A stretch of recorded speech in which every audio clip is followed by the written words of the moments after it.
Selamat datang di sesi kali ini. Kita akan kupas tuntas gimana caranya memulai bisnis dengan modal 1 juta, 10 juta, 100 juta rupiah, atau bahkan tanpa modal sama sekali. Pernah nggak sih kalian punya ide bisnis keren banget, tapi langsung mentok gara-gara mikir, nggak punya modal? Yuk kita patahin mitos terbesar dalam dunia bisnis, bahwa Anda butuh banyak uang untuk memulai. Ternyata nggak juga loh. Nah, ini dia peta perjalanan kita. Kita akan mulai dari konsep dasarnya dulu, lalu kita naik level satu persatu. Dari strategi modal nol sampai strategi membangun bisnis yang matang. Oke, kita mulai dari fondasinya ya. Sebelum kita ngomongin soal anggaran, ada 2 jenis pengeluaran bisnis yang super penting dan wajib kalian pahami. Namanya CAPEX dan OPEX. Oke, yang pertama, CAPEX. Gampangnya, ini tuh pengeluaran gede di awal untuk beli aset fisik. Sesuatu yang dibeli sekali, tapi dipakainya bisa bertahun-tahun. Contohnya yaitu beli mesin kopi buat coffee shop atau beli oven kalau mau bisnis kue. Nah, kalau OPEX ini beda. Ini adalah biaya rutin yang harus keluar terus-menerus supaya bisnisnya tetap bernafas setiap bulan.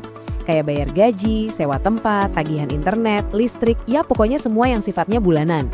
Jadi, biar gampang ingetnya, CAPEX itu buat beli barang atau aset. Sedangkan OPEX itu buat jalanin bisnisnya sehari-hari. Simpel kan? Ini penting banget buat nentuin strategi nanti. Tapi OPEX ini ada 2 jenis lagi loh. Ada yang namanya biaya tetap, ini harus dibayar rutin mau ada penjualan atau enggak. Contohnya sewa. Dan ada biaya variabel. Nah ini yang asik, biayanya cuma keluar kalau ada duit masuk, alias ada penjualan. Misalnya komisi untuk tim sales. Oke, teorinya cukup. Sekarang kita masuk ke prakteknya. Level 1, gimana caranya kita main kalau modalnya 0 atau cuma sejutaan? Kalau modal bener-bener 0 rupiah, jangan pusing. Strateginya sederhana. Tenaga dan waktu Anda itulah modalnya. Gempur habis-habisan lewat pemasaran organik. Anda sendiri yang jadi salesnya, masuk ke grup-grup komunitas, rajin posting. Mulailah dengan jual jasa atau produk orang lain dulu.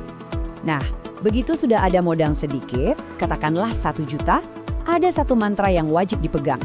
Lupakan CAPEX, lupakan biaya tetap.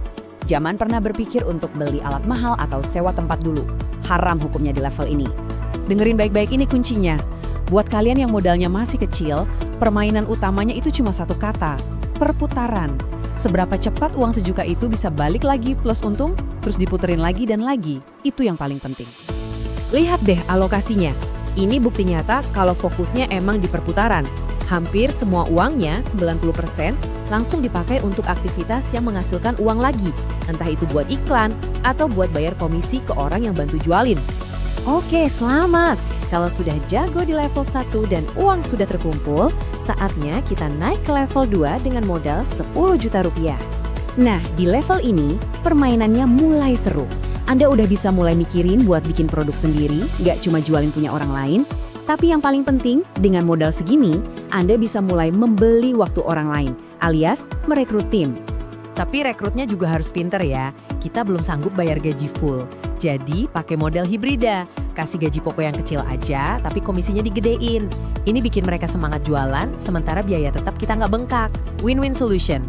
Sekarang kita ada di level 3, modal 100 juta. Di sini, cara berpikirnya harus beda total. Kita bukan lagi cuma sekedar jualan, tapi kita sudah mulai membangun perusahaan. Apa aja prioritasnya? Pertama, mulai bangun divisi. Ada tim produk, tim marketing, tim operasional. Kedua, baru di sini kita berani belanja CAPEX dan mulai nyetok barang. Ketiga, rekrut orang-orang spesialis. Fokusnya bukan lagi cuma perputaran, tapi manajemen keuangan yang rapi dan canggih. Poin ini krusial banget.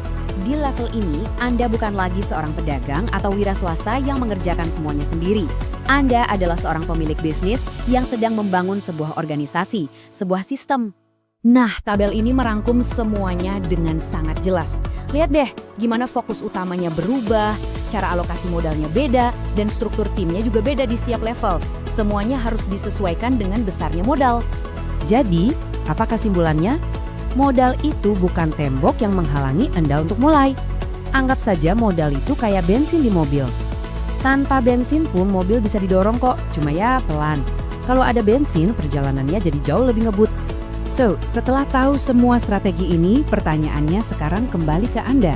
Bukan lagi berapa banyak uang yang saya punya, tapi langkah strategis apa yang akan saya ambil pertama kali?